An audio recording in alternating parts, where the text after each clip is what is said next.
Jeune homme, réjouis-toi dans ta jeunesse. Marche selon les désirs de ton cœur, selon les regards de tes yeux. Mais sache que pour tout ce que tu fais, Dieu t'appellera un jour en jugement. Jeune fille. Cette débauche sexuelle est devenue pour toi une brillante vie. Tellement que tu te réjouis de ça. Tellement que tu tiens un plaisir dedans. C'est devenu une brillante vie. Au point où finalement, tu es devenu tellement impoli et insupportable à la maison. Tu passes même par la fenêtre.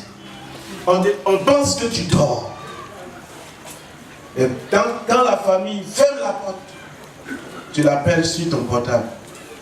Tu envoies un texto. Papa dort, maman dort. On se retrouve où? Et puis lui, il t'envoie un texto. Tu es où même? Je suis à la maison. Il dit, tes parents dorment, fais comment? Non, attends-moi dans tel lieu, je passe par la fenêtre. Et puis tu vous fais doucement. Il se paf. Et tu le retrouves. Et tu finis ça rapidement. Pression. Et puis tu rentres avant 4 heures du matin. Et puis tu es couché comme si tu ne t'es pas levé pour faire un seul petit mouvement. Parce que c'est ta brillante vie. Jeune fille surnois et surnoise. Tu donnes l'apparence d'un homme pieux. Mais ton cœur est rempli du mal. Et tu appelles ça une brillante vie. Tu seras dégoûté un jour. Ce jour, là sera le jour du Seigneur. Et tu lui diras, je n'y prends plus plaisir. Quand quelqu'un n'est pas encore fatigué de la vie de ce monde, il ne voit pas le danger qu'il y a à l'intérieur. Parce que quoi? Quand le diable l'aveugle, le diable pense que le diable l'amène à comprendre que c'est une brillante vie, c'est une bonne vie, c'est un plaisir, c'est une jouissance, c'est une allégresse de se mettre autour des pots et de boire de la bière, de boire du coup-tout-coup. Un jour, j'ai vu une femme fumer. J'ai eu mal dans mon cœur. Une jeune fille fumer. J'ai eu mal dans mon cœur.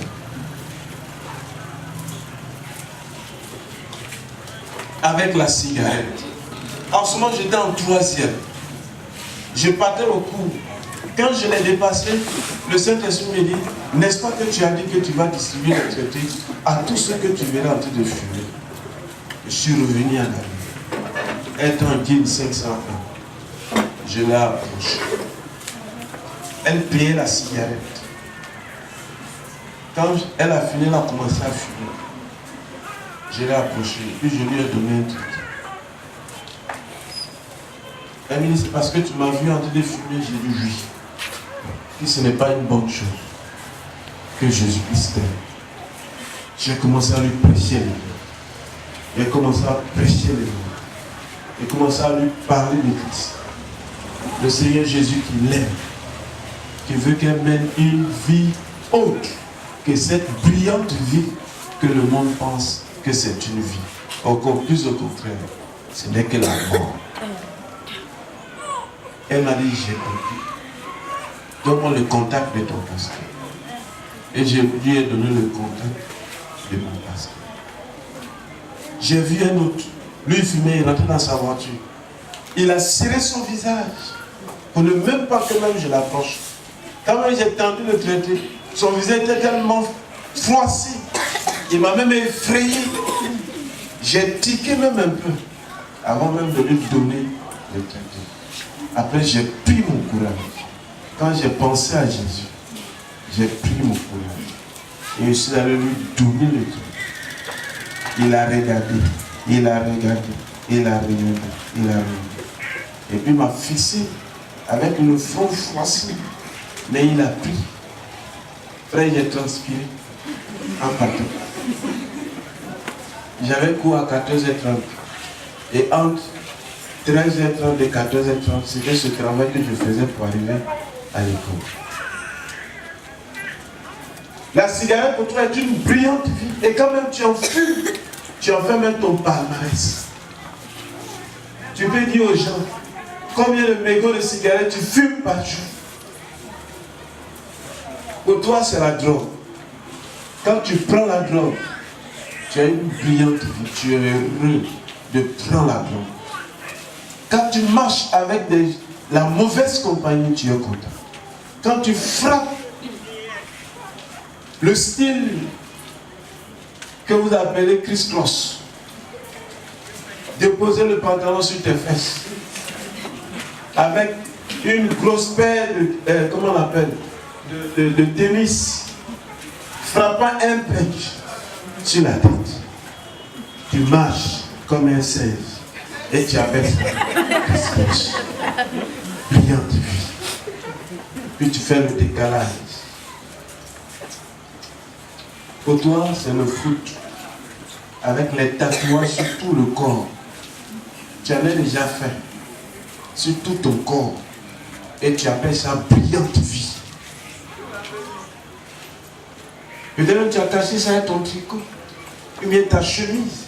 Or, dans la Bible, Dieu condamne toute figure que l'on reproduit, que ce soit en image ou bien en pièce sculptée ou bien sur le corps.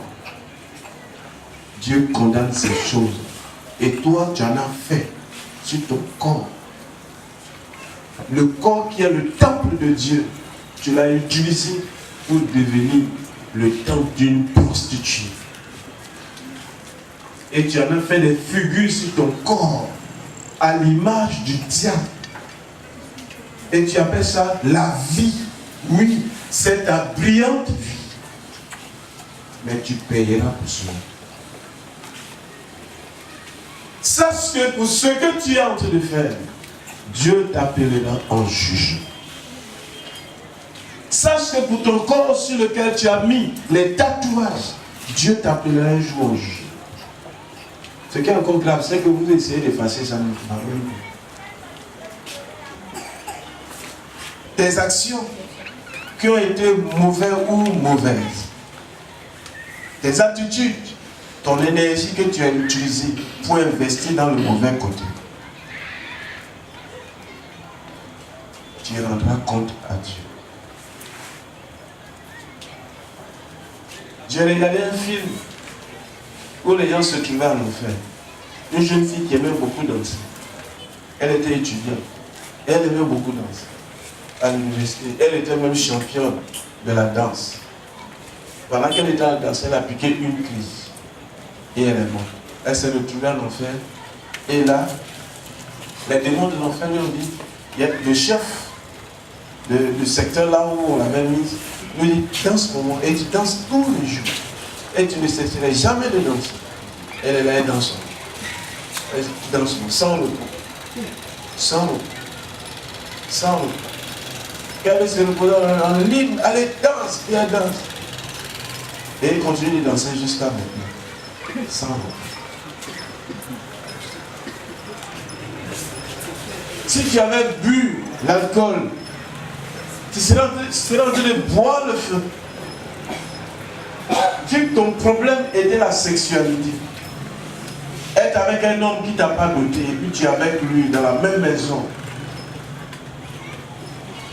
au lieu de le quitter, rentrer en famille pour qu'il puisse aller te doter, non, tu es chez lui et tu l'appelles mon mari.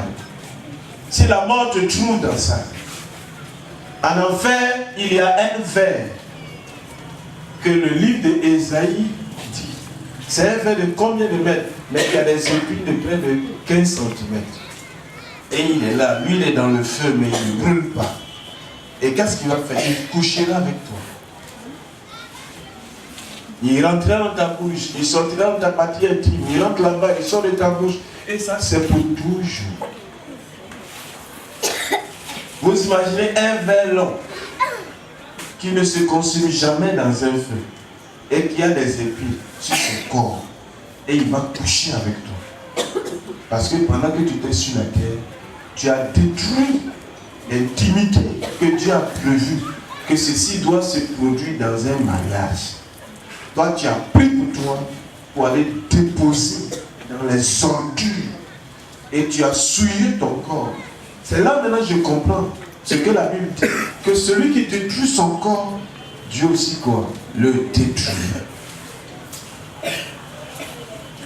C'est pour cela que toi qui es venu pour la première fois, voici, tu as le choix à faire. Soit tu donnes la vie à Jésus pour mener une vie juste, ou soit tu choisis cette brillante vie que les hommes appellent jeune vivez.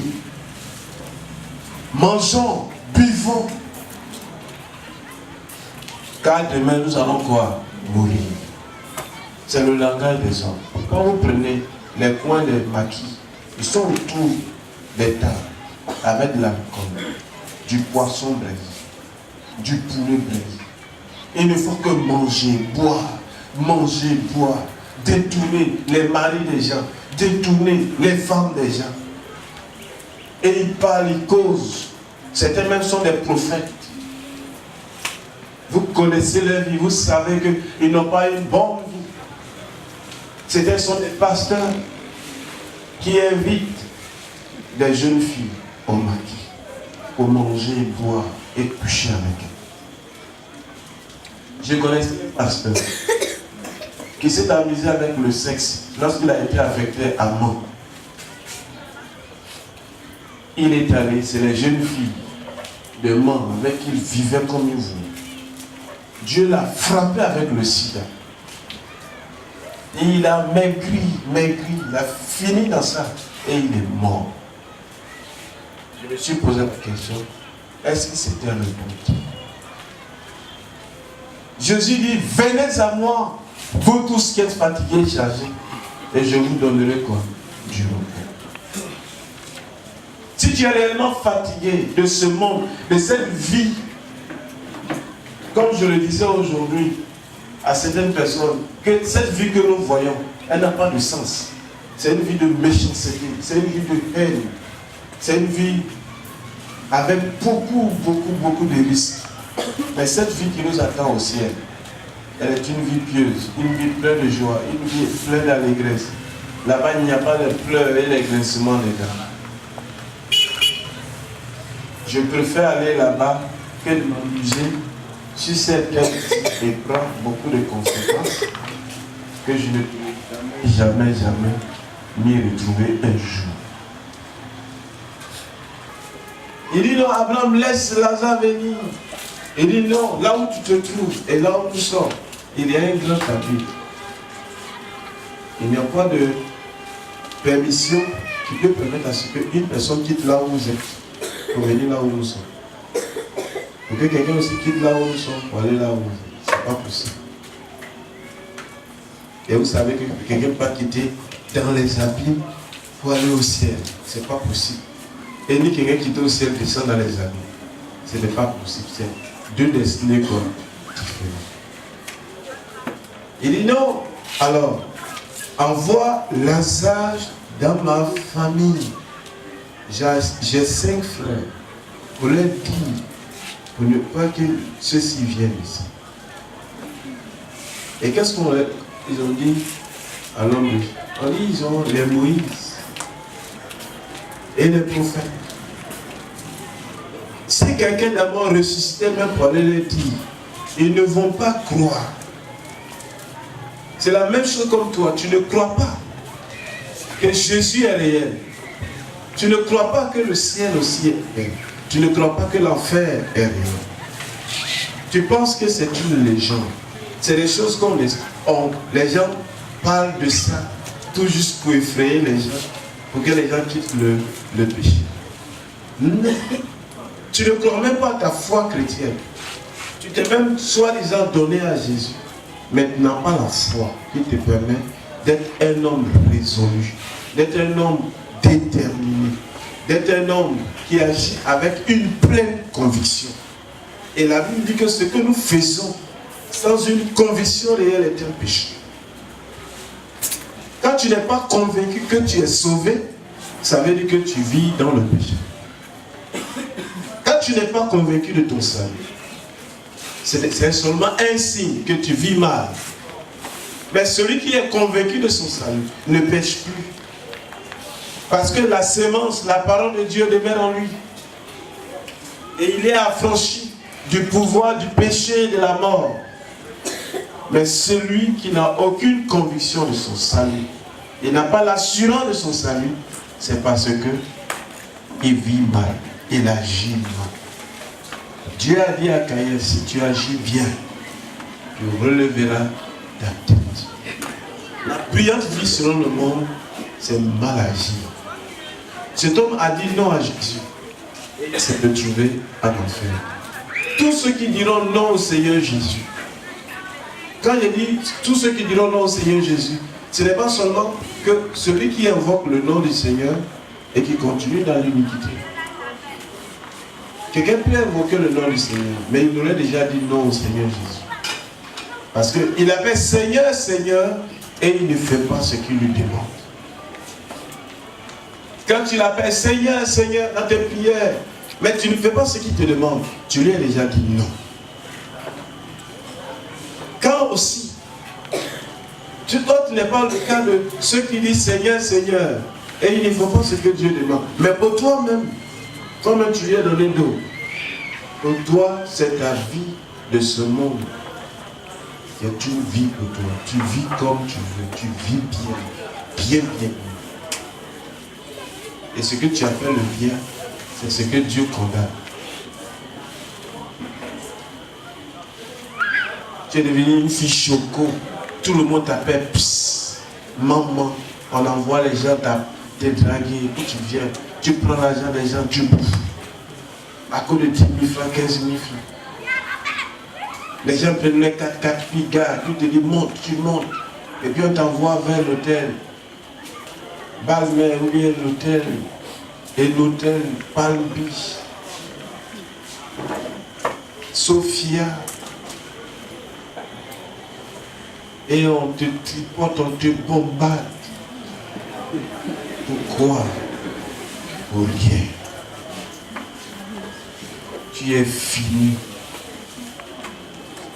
Et tu envoies de l'argent à la maison, sous prétexte que tes parents sont pauvres. Et tu te livres à la malédiction. Jusqu'au point où tu dégages même le péché.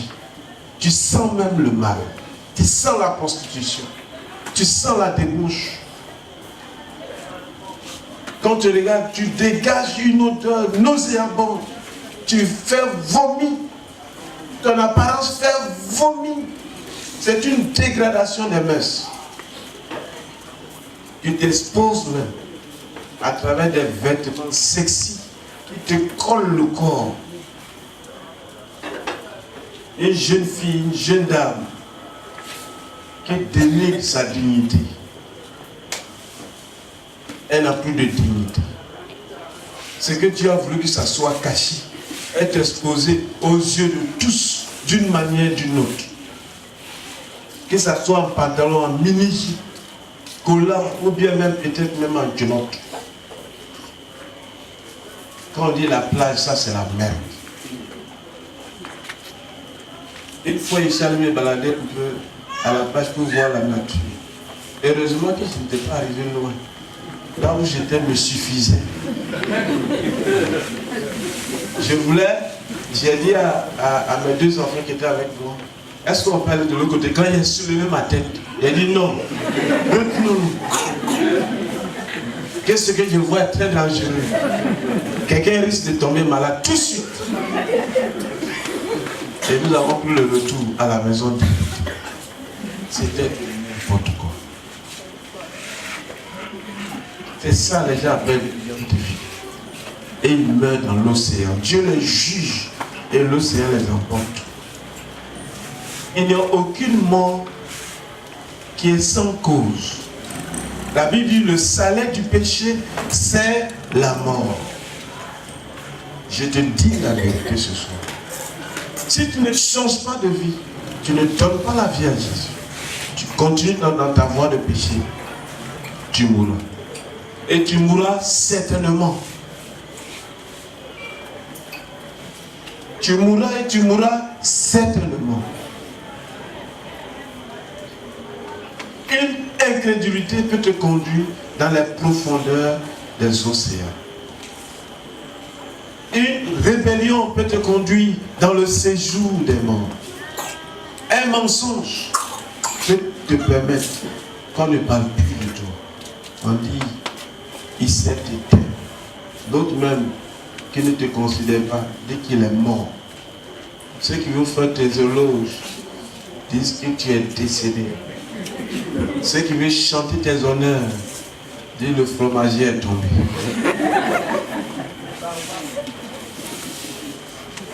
Le baobab est tombé. Ceux qui veulent aller plus loin, on dit c'est éteint. Tout ça veut dire que tu n'existes plus.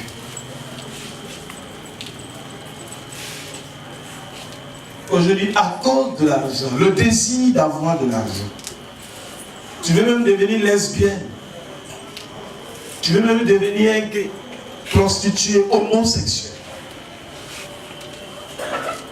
On te dit là c'est pas bon, tu dis tu vas aller là-bas. Ils vont bombarder tes fesses et ils vont te donner de l'argent. J'ai fait un vœu à Dieu que j'allais lui donner ma jeunesse, le suivre jusqu'à la fin. J'allais me consacrer à la vie de sainteté et j'allais le servir. Et c'est ça que j'ai fait jusqu'à aujourd'hui. Depuis la classe de 5e, j'avais décidé de donner ma vie au Seigneur Jésus. J'avais cette soif à moi de donner ma vie à Jésus. Depuis la classe de 5e. Personne ne m'a forcé, ni ma mère, ni mes amis. Je planifiais comment donner ma vie à Jésus à classe de 5e. Quand je suis arrivé en 4e, je me suis dit que c'était l'opportunité de profiter. Et en 4e, j'ai donné ma vie au Seigneur. Je me suis repenti. Quelqu'un m'a prêché l'évangile. J'ai cru à l'évangile. Et j'ai donné ma vie à Dieu. Depuis ce jour, je suis devenu un enfant. Mes fesses ont été protégées.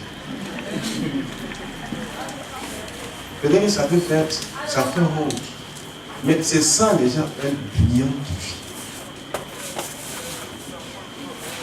Et aujourd'hui, on publie ça dans la télévision. On les appelle hétérosexuels. On les appelle lesbiens. On les appelle homosexuels. On les appelle, comment on appelle? On dit c'est la bestialité. Ceux qui couchent avec les animaux. Il y a une femme qui a dit sur les chairs que coucher avec un animal est mieux que coucher avec un homme. Parce que quand tu couches avec un animal, tu dois tomber enceinte. Alors que les animaux doivent s'applaudir un enfant. Alors qu'il y a une homme qui a accouché même un chien. Parce qu'elle a eu des rapports avec quoi? Un chien. Donc c'est un chien qui est sorti. Et c'est quoi? Des entrailles. Voici la brillante vie. Voici la vie de ce monde. Les gens ont perdu la tête. Sont devenus des animaux. Et comme toi, tu aimes le péché. Au point où tu es devenu comme un animal. Tu n'as plus d'intelligence. Tu ne sais plus raisonner. Tu penses toujours mal.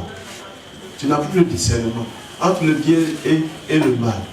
Pour toi, le mal, c'est une vie. Mais laisse-moi te dire, tu finiras en enfer un jour. Si tu ne changes pas de manière de vivre, tu finiras en enfer. Que cet homme riche a fini en enfer.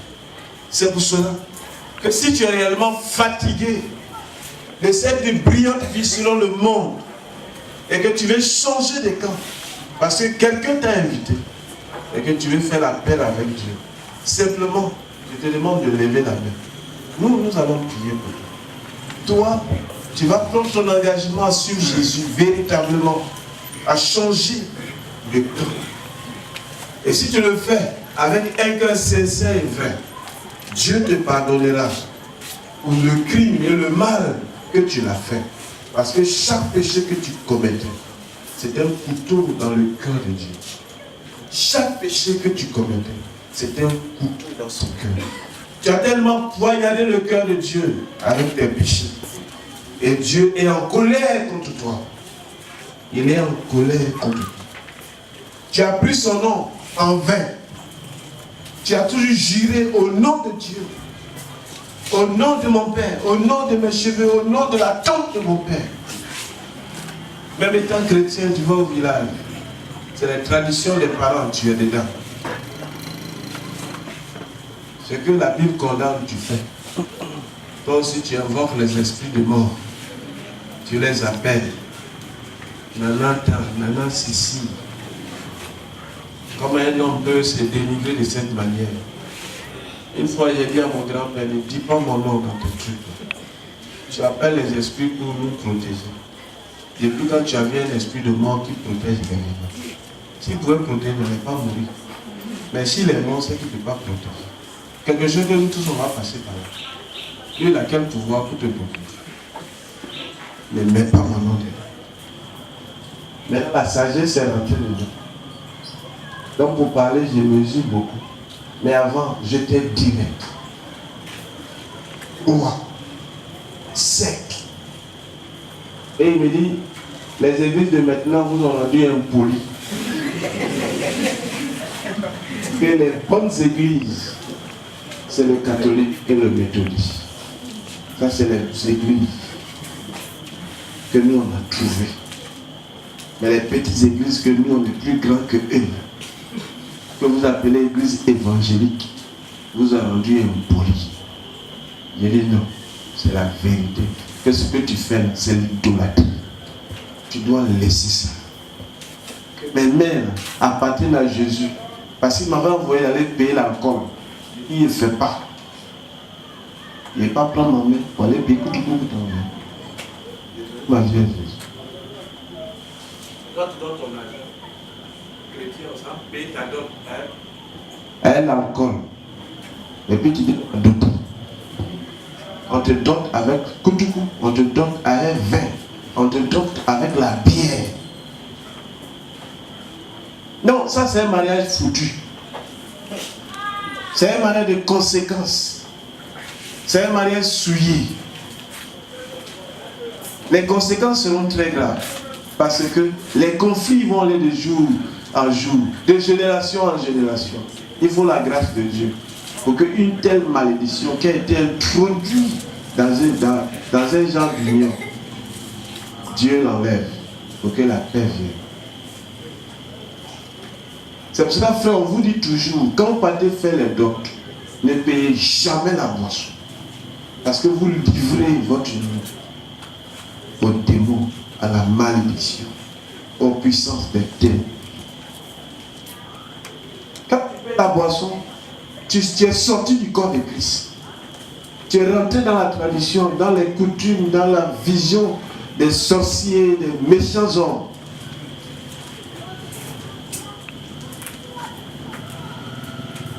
Qui veut faire la paix avec son Dieu, qui lève.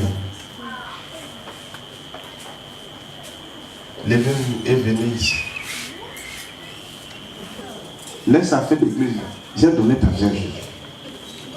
Parce que l'église ne sauve pas. C'est Jésus qui sauve. J'ai vu ta main.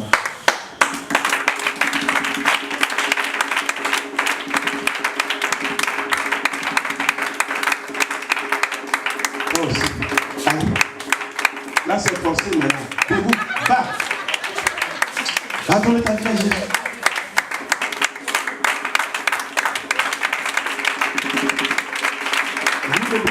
Dis au Seigneur pour qu'elle règne. Ne me regardez pas, Jésus a besoin de vous. Oui, toi. Oui, tu es dans une église. Est-ce que tu as changé? Tu es né de nouveau? Est-ce que les anciennes choses sont passées? Quel est le dernier péché que tu as abandonné, que tu es au courant aujourd'hui?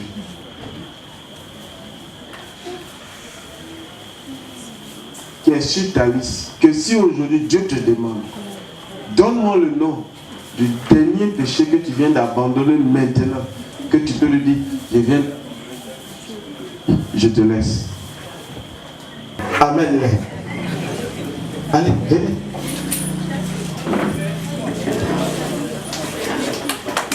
Allez, allez, tu peux me dire.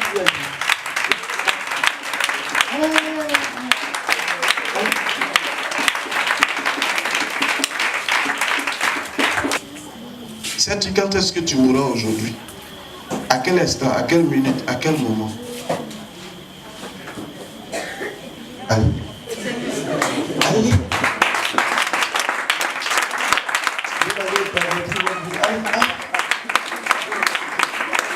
Regarde le pays.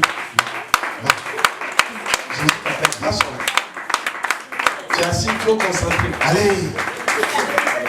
On va vous forcer, vous allez rentrer au ciel. Aujourd'hui, là, j'ai forcé. Je cherche. Mon frère, tu connais Jésus? Sérieusement? Peut-être que Dieu t'a dit de prier avec ses hommes. Si Dieu t'a dit de prier avec Dieu.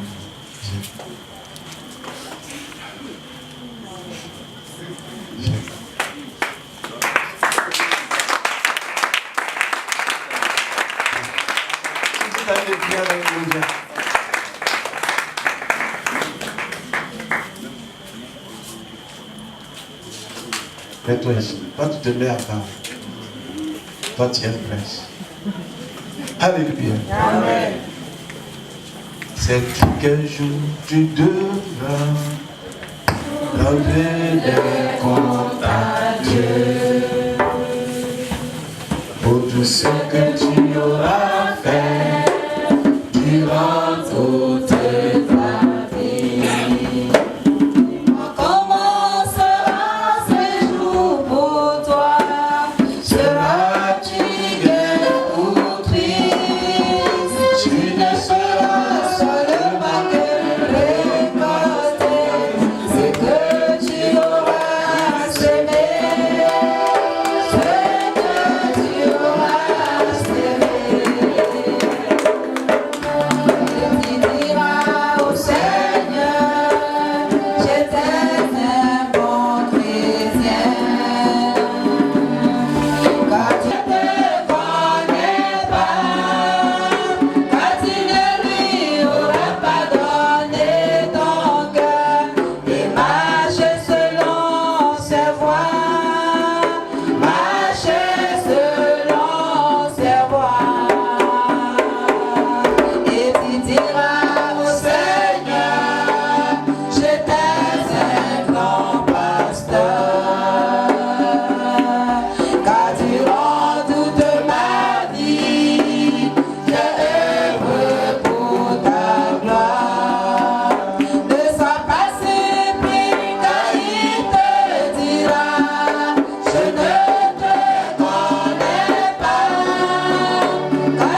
que j'ai forcé pour être ici, pour leur propre bonheur.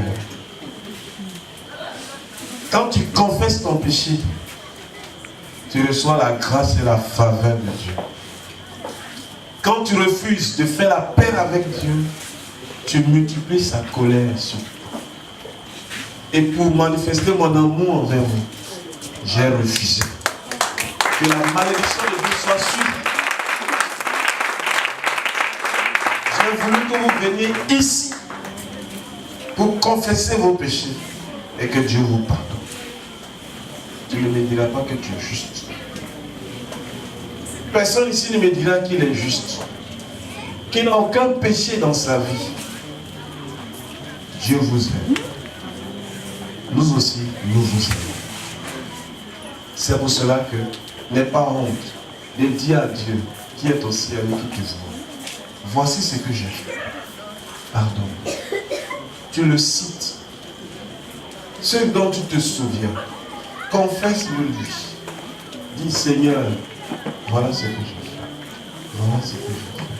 Voilà ce que j'ai fait. Là où tu sens une faiblesse, tu gênes, tu pries. Tu n'as pas encore abandonné. Tu t'efforces pour finir avec ce mal. Mais il domine sur toi. Dis à Dieu, voilà mon péché. Voici mon problème. Aide-moi. Pardonne. Délivre-moi. Sois sincère. Parce que pendant que tu parles, lui il regarde ton cœur. S'il voit que ce qui sort de ta bouche vient du fond de ton cœur, il te parle. Et ce qui vient du fond du cœur, on est prêt à l'abandonner.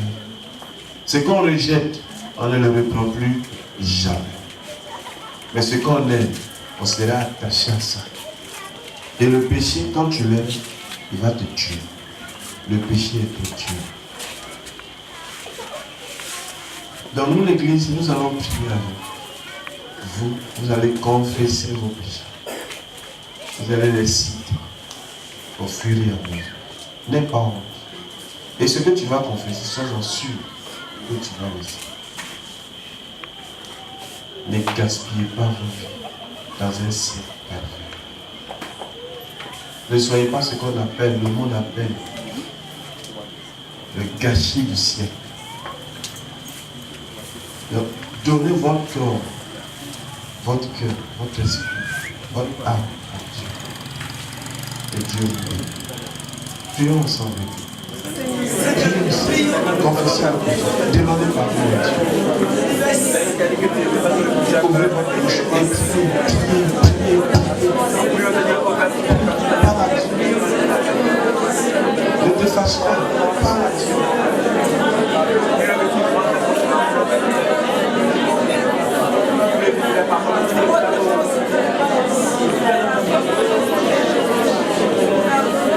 Confesse ton péché, confesse.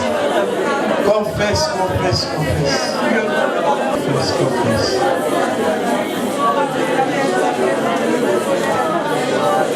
Dis à Dieu de te pardonner.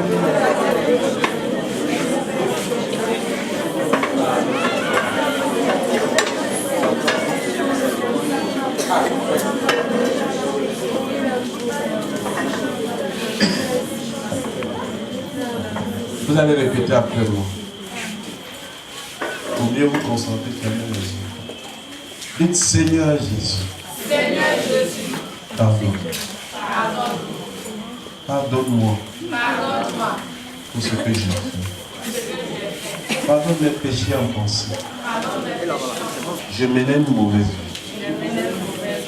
J'ai enfoncé du couteau dans ton cœur.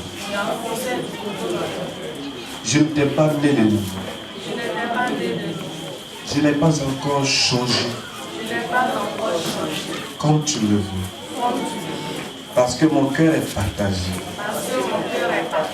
Je veux te suivre. Mais mon pied est encore dans le dos. J'ai un style mondain. Pardonne-moi. Je décide ce jour de suivre, de recevoir comme mon Seigneur et mon Sauveur personnel.